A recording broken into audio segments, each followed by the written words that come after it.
मोनू मानेसर जैसे लोगों से मैं कहना चाहूंगा, जितना दर्द आज नासिर की माँ को हो रहा है, अगर तुझे कुछ हो जाए तो तेरी माँ को भी उतना ही दर्द होगा। किसी को दर्द देने से पहले खुद को महसूस करो कि वो दर्द कैसा होता है। और ये इंसानियत तुम्हें इजाजत नहीं देता, हमारा संविधान इजाजत नहीं देता।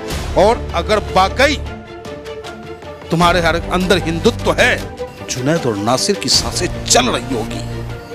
और ये पेट्रोल छिड़क करके उसे जला दिया। कितना मर्म मौत है वो, इतना दर्दनाक मौत दिया। और आप उसे गौरक्षक के क्या है फिर? धिक्कार है इसे। क्या है फिर ये लोग? राक्षस है, रावण है, ये अत्याचारी है, ये दुराचारी है। दोस्तों नमस्कार, मैं हूं आपका दोस्त जाहिद। आप देख रहे हैं डेली न्यूज़। इस वक्त हमारे साथ मौजूद हैं असदुद्दीन ओवैसी साहब के शेर, उनके सिपाही पंडित मनमोहन झा गामा। इनसे जुड़ेंगे और जानने की कोशिश करेंगे कि जिस तरीके से आपने देखा होगा कि राजस्थान के अंदर एक व्यक्ति को, दो व्यक्ति को जो है गाय के नाम पे, गौ तस्करी के नाम पे जो है पीट पीट कर हत्या कर दी जाती है। उसके बाद उसके लाश को भी जला दिया जाता है। तो मेरे साथ यहाँ पे सनातनी है, हिंदू है, देशभक्त भी होंगे। सर्टिफिकेट लेने की आवश्यकता नहीं है। मैं आप भाजपा वाले नहीं है? नहीं, मेरे बाप दादा हिंदुस्तानी थे, मैं हिंदुस्तानी हूँ, उसके बाद मैं हिंदू हूँ। अच्छा। और दूसरी बात मैं कहना चाहूँगा, इस हिंदुस्तान में शेर कहलाने के काबिल अगर कोई है तो एक ही नेता है, बैरिस्टर असदुद्दीन ओवैसी साहब। शेर बैरिस्टर असदुद्दीन ओवैसी साहब, उसका अदना सा सिपाही हूँ मैं। अच्छा, चलिए, सवाल यह है कि जुनैद और नासिर की जो है राजस्थान के अंदर हत्या हो जाती है, उसके बाद जो आरोपी है उसके समर्थन में रैलियां निकलती है, तो उसको आप किस तरीके से देखते हैं? बहुत दुखद है। देश के लिए ये परिपाटी ठीक नहीं है। कल तक जो देश और देश के लोग रावण का पुतला जलाते थे, लेकिन क्या आज रावण का महिमांडन होगा? जो कल तक महाभारत के दुर्योधन को बुरा कहते थे, क्या आज अर्जुन के खिलाफ लोग होंगे? क्या जिस गौ के नाम पर, गौ रक्षक के नाम पर मानव की हत्या की जा रही है, मानवता की हत्या की जा रही है, क्या यह परिपाटी ठीक है? क्या सरकार इतनी पंगु हो चुकी है? खाकी वर्दी का इकबाल इतना गिर चुका है कि गौ रक्षक के नाम पर गुंडे पाले जा रहे हैं। और गुंडे नहीं, और वो गुंडा जब हत्या करता है, आप कह दे और मैं ना मान लूं, वो धर्म की रक्षा कर रहे हैं। धर्म का रक्षक ऐसा नहीं हो सकता।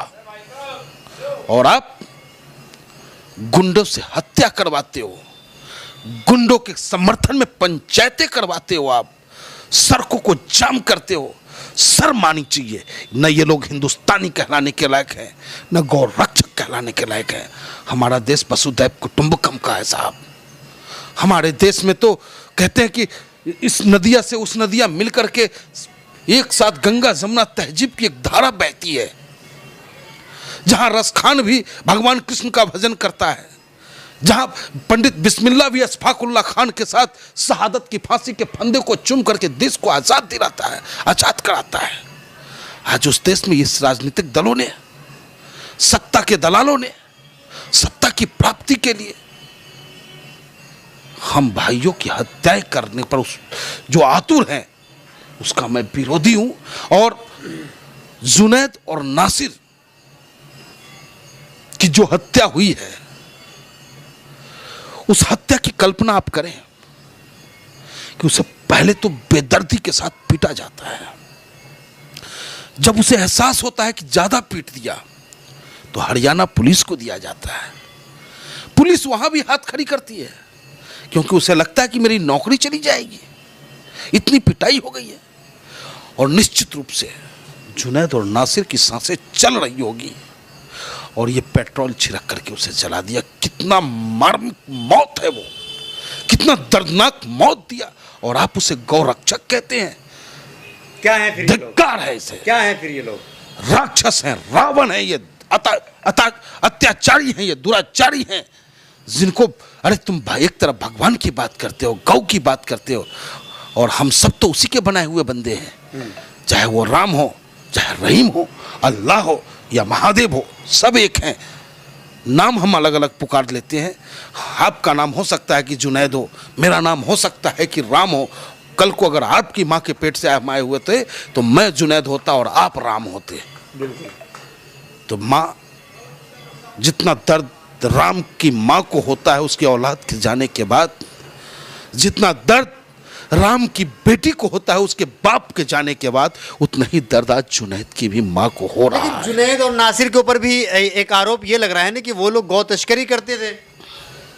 भाई साहब, आरोप तो नरसिम्हानंद पे भी लगा है, जहरीले बयानबाजी का रोज देते हैं। आरोप तो साध्वी प्रज्ञा पे भी लगा, चाकू और तलवार बांटने की। लेकिन विधायकी किसकी समाप्त होती है? आजम खान की। तो आरोप होना और आरोप सिद्ध होना, उसमें बड़ा अंतर है। लेकिन भैया सरकार जैसी है, सरकार की जो सोच है, उस सोच पे वो कामयाब होता नजर आ रहा है। तो हम तो आपके माध्यम से अपने देश के सभी वर्गों से अपील करेंगे, खास करके कलमकारों से, जिनके कलम में माँ सरस्वती ने ताकत दी है, जिनके कैमरे में दूर तक की दूरदृष्टि है, वो सच का आईना बनकर के सामने आए और देश को बचाए। लोग जो है क्या नाम है, अब जाग रहे हैं, लोग अब धर्म के लिए लड़ रहे हैं। जो हिंदू है, जो सोए हुए थे, वो महापंचायत कर रहे हैं। यही तो मैं कहना चाहता हूं, देश नहीं जाग रहा है ना, देश तो पीछे जा रहा है। अब्दुल कलाम साहब हमारे किस जाति के थे?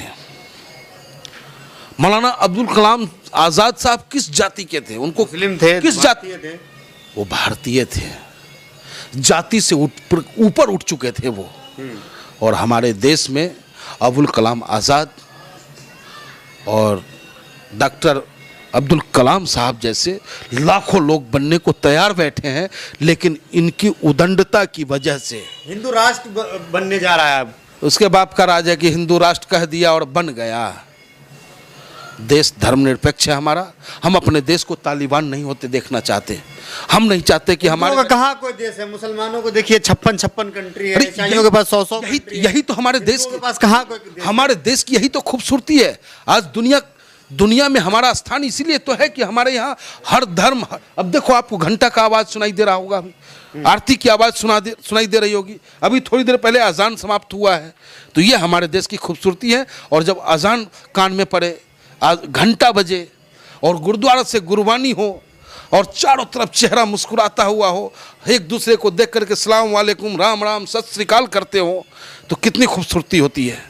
तो और ये लोग इस खूबसूरती को नजर लगाना चाहते हैं। कह रहे हैं कि मदरसा बंद करवा देंगे, इस तरीके की बातें हो रही हैं। आप लोग ये जहरीली बयान देना इनकी फितरत में है।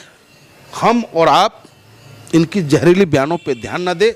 इनके बाप की औकात नहीं है कि ये मदरसा बंद करा दें, क्योंकि वो वही मदरसा है और उसी मदारिस से निकले उलेमाओं ने देश की आज़ादी में कुर्बानियाँ दी है। उसी मदरसे के लोगों ने उलेमाओं के 80 उलेमाओं के एक दिन में लाहौर के मस्जिद में अंग्रेज फांसी पे चढ़ाया करते थे। उन्हीं मदरसों से निकल करके सारे लोग चले हैं और देश के लिए। 24 में अब जो है वक्त बहुत नज़दीक है। अब जो है लोग जो है चुनावी तैयारी करनी शुरू कर दी है, जगह जगह पर जो है प्रचार भी होने लगे हैं। तो क्या लग रहा है कि जो ये माहौल चल रहा है देश में, इससे चुनाव पे क्या असर पड़ेगा? देखिए, ये सारा माहौल ही चुनाव के लिए बनाया जा रहा है। ये सारे के सारे माहौल सिर्फ चुनाव को टारगेट में रखकर बनाया जा रहा है, क्योंकि सरकार के पास जनता के बीच जाकर अपनी उपलब्धि गिनाने को कुछ नहीं है। आज होली जैसा त्यौहार आ रहा है, 50 रुपये फिर सिलेंडर पे बढ़ा। हम होली कैसे मनाएंगे भैया हिंदू भाई? तो अब ये समझाएगा कैसे? अरे रमजान को लेकर टाइट न कर दिए हैं। अरे रमजान को तो टाइट बाद में करना, पहले तो होली तो तू बेरंग कर दिया। रंगों की होली को बेरंग होली बना दिया। नौजवान रोजगार के लिए तरस रहा है। जिनके पास रोजगार था वो चौपट हो चुका। न 2 करोड़ रोजगार मिल पाया, न महंगाई खत्म हो पाई। तो जनता को ये सीधा कहेंगे महंगाई की बात मत करो, मंदिर बना रहा हूँ। अच्छा, महंगाई की बात, बेरोजगारी की बात मत करो। देखो मनेसर जैसा लड़का पैदा कर रहा हूँ, बेरोजगारी की जब बात होगी तो मौनी मनसर का नाम लिया जाएगा और लोगों को डाइवर्ट किया जाएगा और उसको हिंदू मुस्लिम पे चुनाव कराने का प्रयास करेंगे। मोनू मानेसर को क्या कहना चाहेंगे ऐसे लोग जो हत्या कर देते हैं? मनु मानेसर जैसे लोगों से मैं कहना चाहूंगा कि मेरे भाई, तू भी किसी मां के पेट से आया है।